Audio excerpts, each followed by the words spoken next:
Boom, and just like that, it's week 5 of the fantasy season, so you know exactly what we need to do. We're going to break down every single matchup, go over every single running back, and talk about who you should be starting and who you should be sitting in week 5 of the fantasy season. All right, very quickly here, we have 4 teams on bye week here in week 5. The Steelers, so no Jalen Warren or Kenneth Gainwell potentially. Chicago Bears, so no DeAndre Swift this week. Atlanta Falcons, so no Bijan Robinson, big one there. And the Green Bay Packers, also a big one, no Josh Jacobs. So make sure you guys are checking your lineups and adjusting accordingly. All right, let's kick the video off with Thursday Night Football. We're going to have the Niners traveling to face the Rams, and this one should be pretty straightforward. If you own Christian McCaffrey, you know he is a must-start running back every single week. So far on the season, he has 22.7 or more fantasy points in every single game, 26.1 fantasy points in week 4 against the Jacksonville Jaguars. Just 49 yards on the ground. He is yet to score a rushing touchdown on the season, but it doesn't really matter. He had 11 targets, 6 catches, 92 receiving yards, and a receiving touchdown in week 4. Ricky Pearsall's banked up.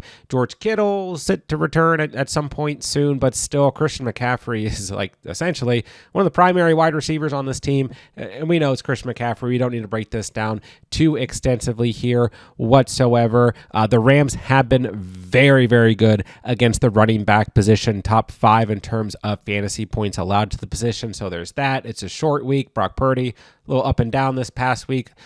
But still, you're starting Christian McCaffrey no matter what. Still a strong start here in week 5 of the season. Then we take a look at Kyren Williams, about as solid as it comes. Going to be a start every single week as well. 10.4 fantasy points in week 4 against the Colts. 77 yards on the ground, 3 receptions for 17 receiving yards. He did have a lost fumble, but I mean, Kyren is just one of these guys. You're going to start him every single week. The Niners have also been pretty stout against the running back position on the year. Never know what's going to happen in these Thursday Night Football matchups. They're definitely not my favorite in terms of like potential upside, but still, Kyren Williams, Christian McCaffrey, must start running backs here in week 5 of the season. All right, next up, we have another early morning matchup overseas between the Vikings and Browns, who will play in London. This is an interesting matchup for the running back position. Let's go ahead and start with the Vikings side of things. Jordan Mason, a solid week 4 effort and another overseas matchup in Dublin this past week. 10.2 fantasy points, 57 yards on the ground, 3 catches for 15 receiving yards, had a fumble that was not lost.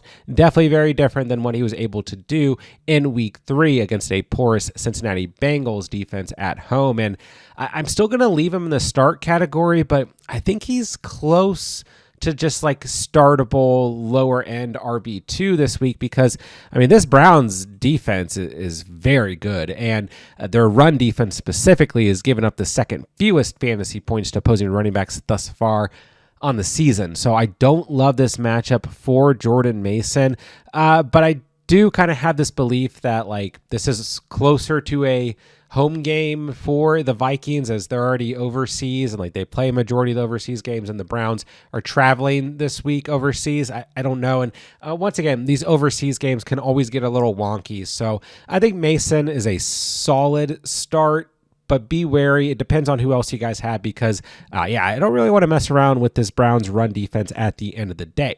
All right, and I will double down on my Jordan Mason prediction and go ahead and head straight to Underdog to take the over on Mason to score a touchdown in week 5. I know it's a tough matchup, but I think the Vikings are in a good spot here in this overseas matchup. So I think Mason will bounce back in week 5. Don't forget, all new users who sign up on Underdog using promo code THECATCH are getting a free week 5 NFL Pick Em. Take your free Pick Em. Take Mason to score a touchdown in week 5. If both of those lines hit, you'll automatically double your cash entry. Plus, Underdog has a new exclusive offer to anyone who signs up using promo code THECATCH. Once you play through $5 on Underdog, you're going to receive $50 in bonus cash to use towards week 5 NFL action. And on top of that, they're also going to give you a 50% deposit match up to $1,000. So make sure you guys sign up using promo code THECATCH. That link is down below if you want to take advantage of all of Underdog's week 5 exclusive NFL offers. Then moving to the Brown side of things, Quentin Junkins, it was a start last week. He's going to be a start again here in week 5, coming off of a 21.5 point fantasy day, 82 yards on the ground, a touchdown, 4 catches for 33 receiving yards. The Vikings kind of middle of the pack against the run this year, so I still like this matchup. And Junkins, I mean, like, really, regardless of who he's going up against, has looked fantastic the last 2 weeks against the Packers and the Lions. Yards per carry has been good. Yards per catch has been good. I mean, he is looking absolutely outstanding in this backfield on what is pretty much an extremely porous offense overall. He is finding a way to get it done. He remains in your starting lineups as we approach week 5 of the season. All right, let's move into the early window. On a Sunday, we will have the Cowboys traveling to face the Jets. So let's start with the Cowboys side of things. Javonte Williams remains a start basically no matter what. I mean, this guy's a top 10 running back in fantasy football right now in both half and full PPR. 19 fantasy points against the Packers in week 4, 85 yards on the ground, a touchdown, 3 catches, 15 receiving yards. This is the only back in this offense that you want to consider starting. We saw Miles Sanders get a little bit banged up this past week in that tie on Sunday Night Football against the Packers. Just keep rolling with Javonte Williams. The volume's there. The potential to score is there. And this is a good enough matchup against the Jets that he has to remain a very high-end RB2 for your guys' rosters. Now, as a reminder, I have to record these before Monday Night Football, so if anything crazy happens with the Jets running backs, I will have a pinned comment down below, and I am curious to see like what the overall snap share looks like between Breece Hall and Braylon Allen in week 4 and how they fare against the Dolphins, but I think just generally speaking, going into the week against a not-so-great Cowboys run defense, that Breece Hall will at least be startable this week at home once again against the Cowboys. Like, it's a good matchup. Breece Hall kind of remains in like that lower end RB2 area that still has upside, could be a flex option for you guys based on this matchup. And we'll continue to monitor the split between Allen and Hall as week 5 approaches. Next up, we have the Giants traveling to face the Saints. Matchup with 2 bad run defenses, to say the least. Let's start with the Giants side of things. Continue to roll with Cam Skattebo, 13 fantasy points in week 4, 79 yards on the ground, 2 catches for 11 receiving yards. We saw no Tyrone Tracy this past week, so that meant a little bit of Devin Singletary. He had 7 touches, but nothing to be scared about here. And honestly, I think in a weird way, this game script's going to benefit the run game more than it did this past week. I mean, the Giants, needed to throw the football more than needed to run this past week, and that was a close game for the most part against the Chargers. Against the Saints, I don't know exactly what we're going to get here, but like I said, we know that both of these run defenses are bad, and both offenses are going to have the potential to, run away with this game and have the need to run the football. So I like Skattebo a lot this week. He is a solid start. I'm leaving Alvin Kamara in the start category due to the matchup. If it wasn't for this matchup against the Giants, then I may have him closer to the startable area. And I know we talked about Kendre Miller in the waiver wire video. Like, he's a desperation start, probably just a stash handcuff territory for me, but let's just look at the split here. Week 4 for Kamara, 11.2 fantasy points, 70 yards on the ground, 15 touches, 5 targets, 4 catches. Kendre Miller, 11 touches, 65 yards on the ground, a touchdown, 12.5 fantasy points. And once again, it's a good matchup here. They're at home. Like, I won't be surprised if we get some Kendre Miller sprinkled in here again in week 5, but it's too soon to tell. Let's let the pattern emerge first before we start making crazy decisions. I know we got a couple of running backs on bye week this week, but let's not get too ahead of ourselves. It could be all Kamara here in week 5. You never know. So I'm going to leave Kamara as a start. Like I said, if it wasn't as good of a matchup, he'd be a little bit lower, maybe just a startable running back, but still, you got to take the matchup here, and we'll continue to monitor this split between Kamara and Miller over the next couple weeks. Next up, we have the Raiders traveling to face the Colts.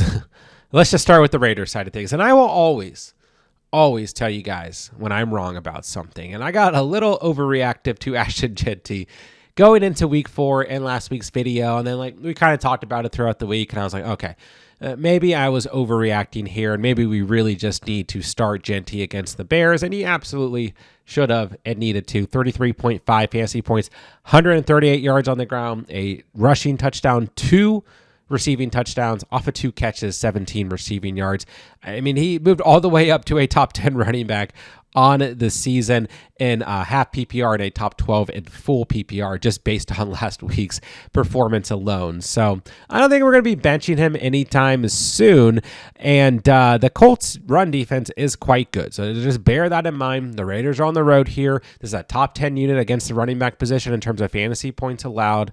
So don't expect 33 points out of Genty this week, but yeah, there's no way you're going to have him on your bench or consider him like a flex option or something lower after what he did last week. So he is staying in your starting lineup.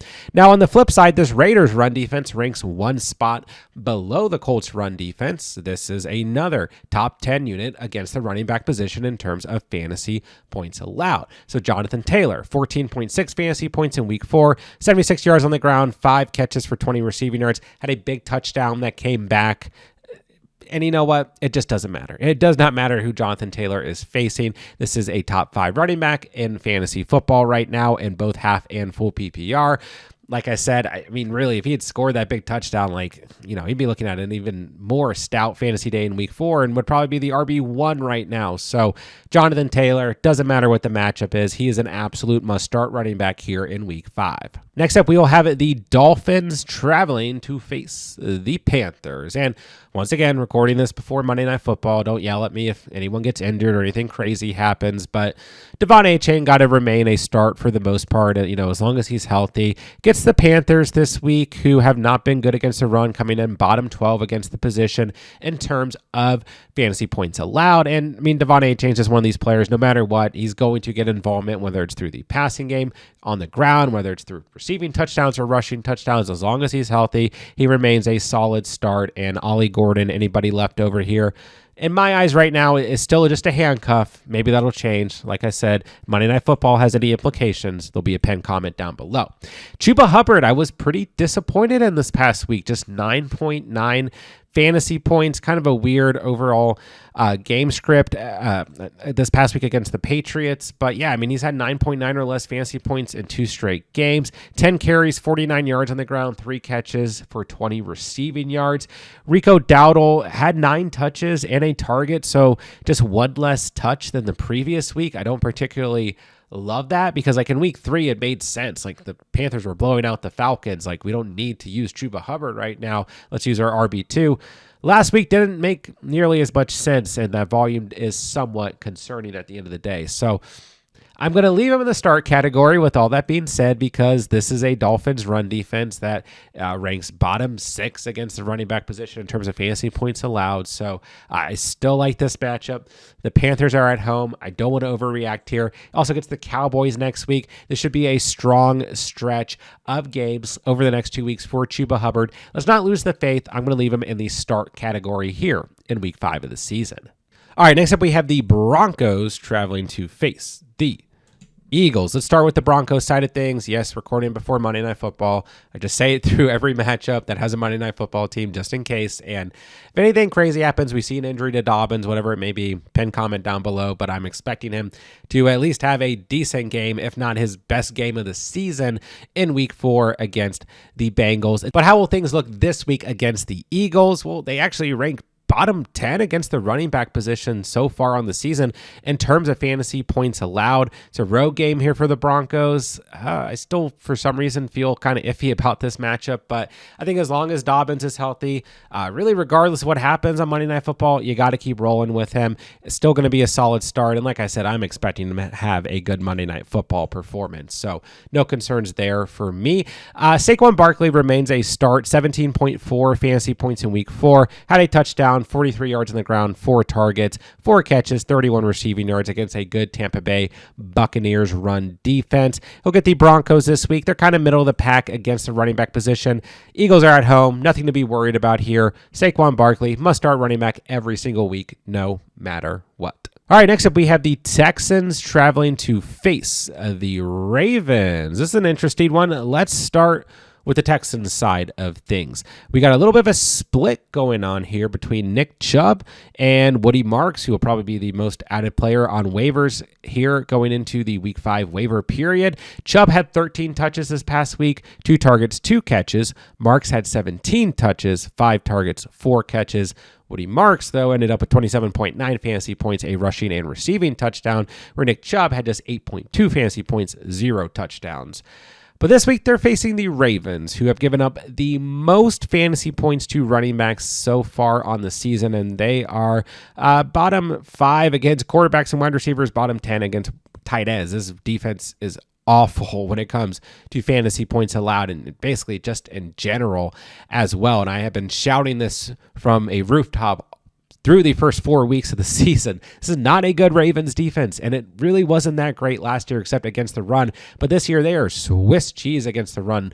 Anyways, what do we do here? Chubb is still getting volume. I don't think Nick Chubb is like just exiled out of this offense just yet. I mean, Woody Marks going to have an opportunity here to take over, but it hasn't exactly 100% happened yet, even though Marks looked substantially better than Chubb in week 4. So they're both startable due to the matchup, even on the road here. Woody Marks probably has the upside because he is more of a receiving back overall, but Nick Chubb still had 2 catches last week. I mean, Marks still only had 4 catches, just turned into 50 yards and a receiving touchdown. So all I'm saying is don't get too overly excited. We've seen this tale happen one too many times, but it's a great matchup. They are both undoubtedly startable against the Ravens defense here in week 5. Now, Derrick Henry, 10.7 or less fantasy points in the last 3 games, and he has had a fumble in 3 out of 4 games this year. There's a lot of panic here around Derrick Henry, but I'm just going to look at week 4. The game script was not in Derrick Henry's favor. Now, like the way this Ravens offense goes, you should always see somewhat involvement out of Henry, but I mean, they were getting blown out. They needed to throw the football. It did not benefit Derrick Henry. Lamar Jackson had to exit at the end of the 3rd quarter. Awful game script. Let's just move on to week 5 here and basically admit that no matter what, you have to start Derrick Henry if you own him. Even if you're downgrading him to your RB2 or throwing him in the flex, this is a player you can't afford to bench. This is a pretty good run defense for the Texans. They are top 12 in terms of fantasy points allowed to running backs, but there's no way I'm moving Derrick Henry down in any tier or any format. He's still a strong start in my eyes in week 5. Let's pump the brakes. Let's not panic as we approach the week. All right, moving into the afternoon games, we will have the Titans traveling to face the Cardinals. Tony Pollard remains startable for me. Not a ton of upside here because his offense is completely anemic. They can't throw the football. They can't move the football down the field. But Tony Pollard is going to get involvement at the end of the day.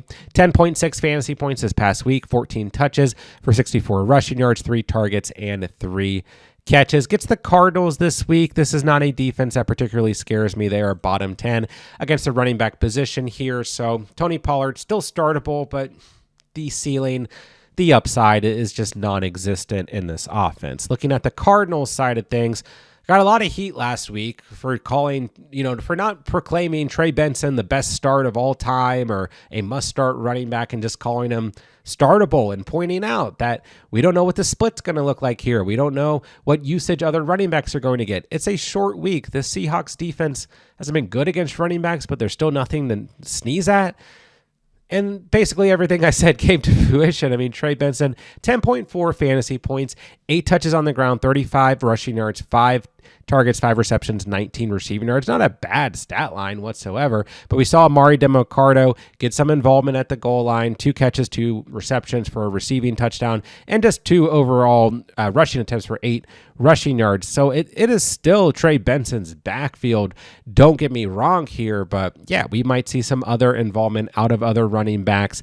And I don't want to put too much, food for thought into that because Amari DeMarcado just had a receiving touchdown towards the end of the game, but really saw in the 4th quarter, like it felt like it was more DeMarcado than Benson. But with all that being said, both these running backs had at least 10 fantasy points in week 4. They're facing the Tennessee Titans, who are a bottom 5 team against the running back position. So I think Trey Benson is a very solid start this week, but I'm leaving him in the startable category because I feel like we didn't get the clearest of answers in week 4 on how this backfield is going to look. And like, this is still a weird offense that like the play calling is kind of baffling and like the upside's kind of missing. They did kind of get going and obviously, you know, had a chance to win or win this game at the end of the day. But at the end of the day, I just feel weird about this Cardinals offense on a week-to-week basis. So I think Benson, due to matchup, very, very startable. I know we have bye weeks this week, so this is your RB2. Should feel pretty good here.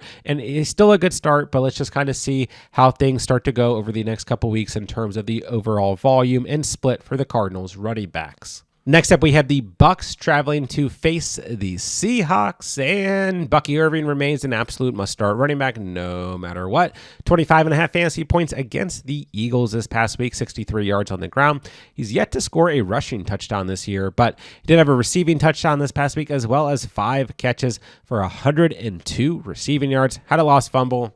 We didn't really care from a fantasy perspective because everything else was there. Gets the Seahawks this week. Like I said, this is not necessarily a defense to sneeze at, but they're still giving up the 20th most fantasy points to opposing running backs. They give up a lot of fantasy points through the air to running backs. So I like this spot for Bucky a lot. The Bucs coming off of a loss is a big game for them. He's a solid start no matter what. Rachaad White still just a sit here. Did have 5 targets, 4 catches this past week, 6 rushing attempts, but yeah, nothing but a strong handcuff who at unpredictable times has standalone value.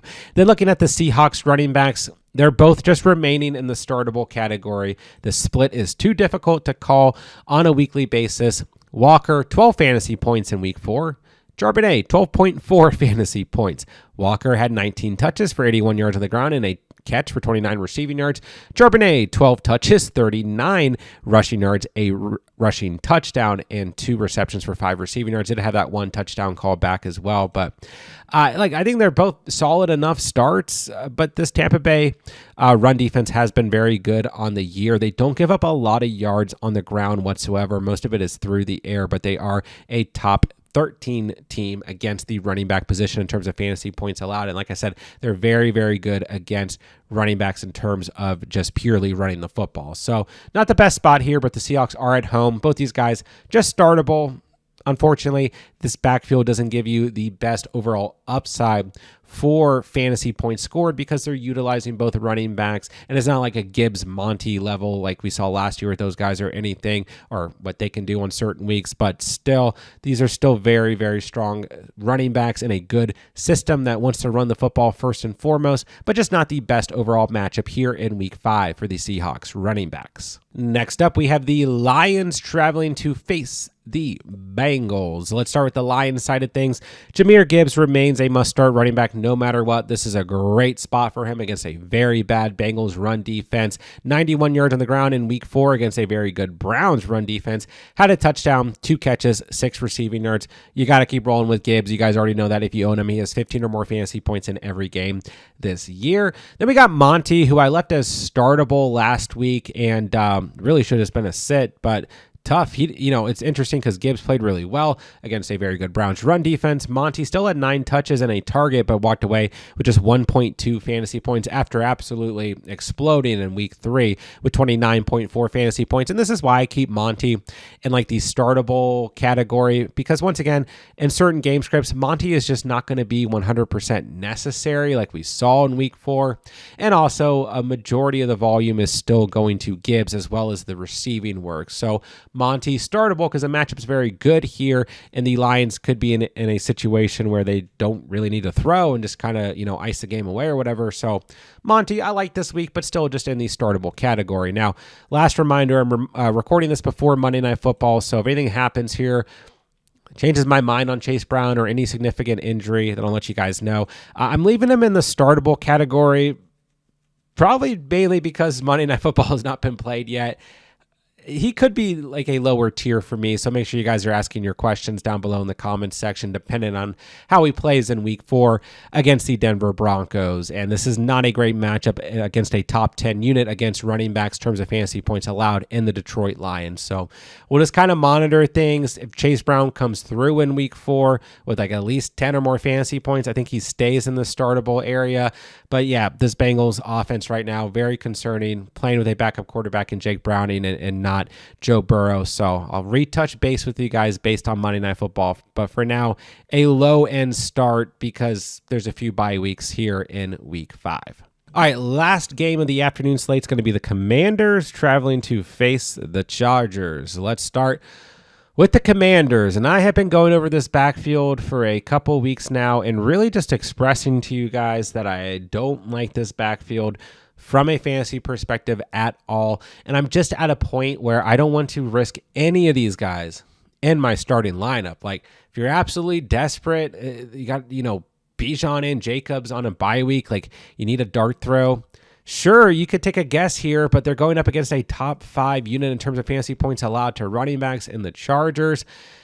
And I just don't feel good about any of these guys. JCM, Bill, 7 touches, 47 yards on the ground, 2 receptions, 7.7 fantasy points in week 4. Jeremy McNichols, after having a touchdown and 13.8 fantasy points due to a long run in week 3, had just 1.3 fantasy points this past week. Then Chris Rodriguez had 7 touches for 59 yards and 5.9 fantasy points. So there's just nothing here. It's a tough matchup. They're on the road. We don't know at the time of recording this if Jaden Daniels is going to be good to go in week 5 or not. I think he's probably going to play in week 5, but technically we don't know. I just don't like this situation. This is not a backfield that I really want anything to do with when it comes to fantasy football, unless, cross your fingers, we don't see this, but unless one of these guys gets injured and like it becomes clear and obvious that there's a workhorse running back here. Until then, can't risk these guys in my starting lineup. Amar and Hampton, though, you should absolutely have in your starting lineup. 27.5 fantasy points in week 4, 128 yards on the ground, a touchdown, 5 catches, 37 receiving yards. It's a tough matchup. The Washington Commanders have been a top 12 unit against the running back position in terms of fantasy points allowed, but Chargers are at home. There's no way you're benching Hampton. He's getting it done as the clear workhorse running back, whether it's through the air or on the ground. He's finding the end zone now. This is exactly what you wanted when he drafted Hampton. He remains an absolute must-start running back here in week 5. All right, next up we got Sunday Night Football. It's going to be the Patriots traveling to face the Bills. Let's start with the Patriots backfield, which I also kind of loathe when it comes to the fantasy football spectrum. But what was encouraging in week 4 is that Travion Henderson scored his first touchdown of the year. He had 7 touches, 32 yards on the ground, 2 catches. Ramondre Stevenson still had 9 touches, 38 yards on the ground, and a reception. Gibson had a touchdown and 6 total carries for 8.7 fantasy points. So like a 3-way committee here is not great for fantasy. And technically, like I said, Ramondre Stevenson still, for some reason, had the most touches of any running back in week 4. It's a good matchup this week against the Bills. They have not been very stout against the run, kind of middle of the pack against opposing running backs in terms of fantasy points allowed. So if I was going to start anybody, it would be Travion Henderson. But you just never know what's going to happen on a weekly basis with this Patriots backfield. But once again, I know we have some bye weeks, so if you had to roll with one, if you own Henderson, I think he's okay, worth the risk here in week 5. I'm not considering Stevenson or Gibson, though. All right, James Cook is an absolute must-start running back every single week. We know this at this point in the season. He's the RB1 in both full PPR and half PPR. Does not matter what the matchup is. Gets the Patriots. They're kind of middle of the pack. Nothing to really worry about here. The Bills are at home. Divisional matchup. Big game here. You got to keep rolling with James Cook, who has 20.8 or more fantasy points in every game this year and a touchdown in every game this year. And I don't see that stopping whatsoever in week 5. James Cook undoubtedly will be a start as we approach the weekend. To wrap things up, we have Monday Night Football. The Chiefs will travel to face the Jaguars. Let's start with the Chiefs backfield that I absolutely, we talked about the Patriots, right?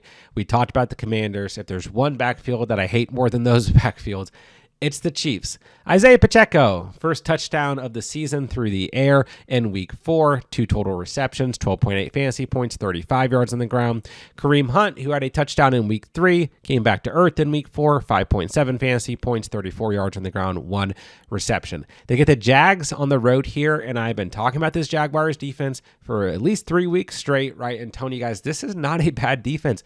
They are getting a ton of takeaways. They have 9 total interceptions through the first 4 games of the season, and this is a top 10 unit in terms of fantasy points allowed to opposing running backs. So this defense is nothing to sneeze at here in the 2025 season through the first month of the year. So once again, you're just taking a shot in the dark here. If you start Hunt, if you start Pacheco, maybe you're absolutely desperate due to the bye weeks. That is the only place I would have one of these guys in my lineup. And at that point, I still wouldn't even feel confident. You never know what's going to happen on a week-to-week basis between Pacheco and Hunt. It's basically a 50-50 split. And whoever scores is the guy that you want, but good luck guessing who's going to actually score.